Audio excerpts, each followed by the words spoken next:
As those of you who were paying attention during my last video might have noticed, my test 3, the file that I created in the last video, didn't pop in on my designs right away. I actually ended up figuring out that I had this screen open in two more tabs. So because of that, it prevented that from showing up. Because once I closed the extra tabs and came back to the My Designs tab here, it was right there. So I didn't lose anything. I didn't recreate anything. But just in case you get that little glitch, make sure none of your tabs are open. And again, then go back to home and then come back to this screen, and that might kind of kick things back into gear. But this gives me a great opportunity now to show you what do you do when maybe you've ended for the day, you come back the next day, you want to work more on the same project. So when you come to here, you're going to see each of these projects, you're going to see two things: edit design and edit project. I'm sure the edit project features are going to be really, really cool and something we'll explore in the future. But for now, edit design is where we're going to go. So when we click edit design, that's going to open a new tab and take us back to where we were. It does take a moment for your stuff to come back, so do not be worried. Okay. As with our camera thing, I can move this around. I can put it in different rooms. I can also pivot it around to look at different things. So that'll be very, very helpful as we start to look at changing things. So I'm going to go ahead and just move my camera out of the way, because the purpose of this video is to start to talk about the next phase of this, which is going to be stuff like doors, windows, wall openings, that sort of stuff. So we can start to get things that we need set up. I am going to go ahead and just, as a quick little reminder, create one more room by the edge so that we can, oh, that did not create it from the correct side. So I'm going to zoom in, find that right spot. Oh, it does not want to.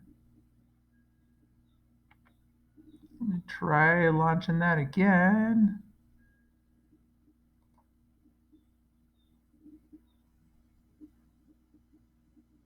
Let's see. There we go. There we go. All right, so I'm going to try just coming out to where that lines up and then go straight up there. So we get this other, I know I got a weird little joint there, but that's okay. I just wanted one more space. I'm going to call it, let's see, we'll hit escape. I'm going to call this, let's just call it kitchen. Let's pretend that's where the kitchen is going to go. All right, so I have this little simple house, and unless you're a ghost, you can't go anywhere. Okay, you can't get in, you can't get out, and you can't move room to room. That's a problem. So let's go ahead and start with some of our stuff. Now, this is the first time we're going to be using this side menu, and so we're going to go ahead and go into building. Okay, we've got a lot of different cool options here. The first one we're going to look at is doors. You can actually pick, if you know for sure, like you're coming in to get a garage door, you can click on these. These are all links. You can click more. I know that I'm going to start out with a swing door. So I'll go ahead and click on that one. It'll take a moment to load. Now, if I want to try to, if I want to try to narrow it by category, I do have some options here, but mostly it's these top ones that are real helpful. You'll notice most of them start out as double doors. I'm going to scroll down and I'm going to start to say here and there single doors. You can go ahead and scroll through until you find the type of doors that you are looking for. I'm going to go ahead and just get a really, really simple door like this one right here. And when I click on it, I'm going to come in and it's going to be just like Revit in that I can click to place it.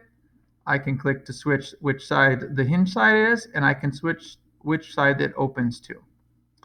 Now, unlike Revit, where I don't have then that menu of things that I've already put in, I can't just go and get this door again in a real easy, well, in what's initially looking for a real easy sense. Because if I click on building again, I have to then go find it again, and we don't want to do that. So there's a couple of different things to do.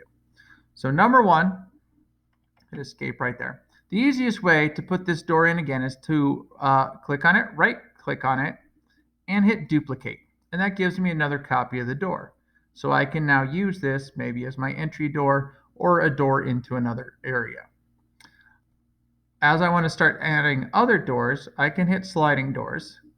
And it looks like for like closet door type, this wooden pocket door seems to do really well. So as a little side note, if I click here to add it to my favorites, that's another way that I can come back and use the same door again. So I'm going to go ahead and put it in here. But as you can see, I am going to narrow it so it fits where I need it to fit. So now I've got closet style doors in there. I believe if I click my favorites, you can see that this is right there. That's also something I probably should have done with that door. That is a way to do that. You can add it to your favorites. That way you can reuse it. Now, windows.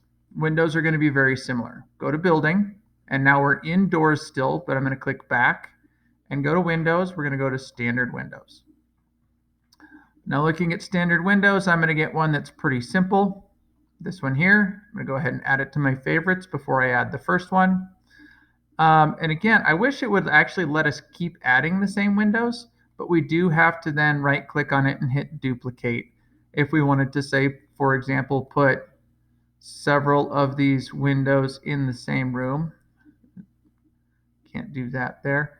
But the other thing I can do is I can put this in here and make it wider.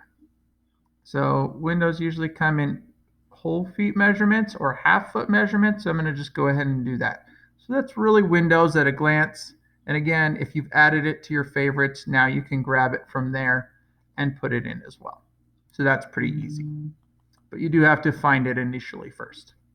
Okay, the last of these construction type things that we're going to want to do are wall openings.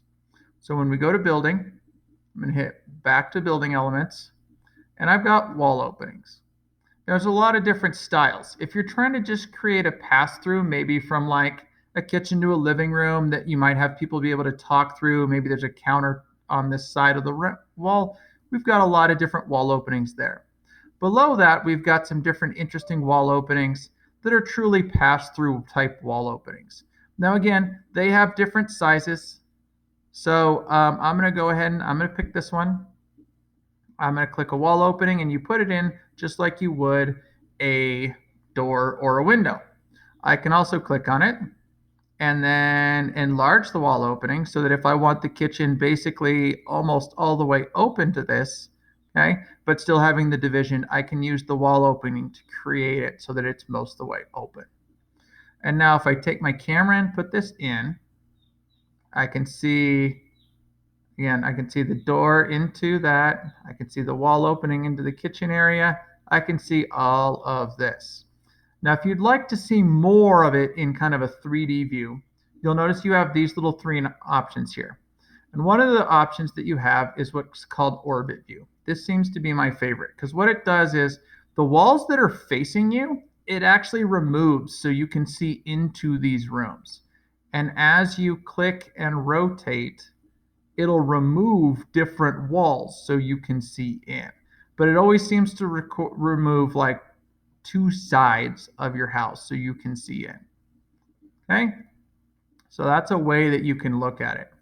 Now in our next video, we'll look at something that many of you are, oh, by the way, you can click plain view to get back to this like floor plan type setting. In our next video, what we'll do is we'll start to talk about the fact that currently all of our floors are wood floor. And I'm sure you'd like to start to make some changes, and that'll introduce the style tool, which you'll very quickly be able to figure out how to use that, not only for changing your floors up, but also for how to start making your walls look the way you want them to look.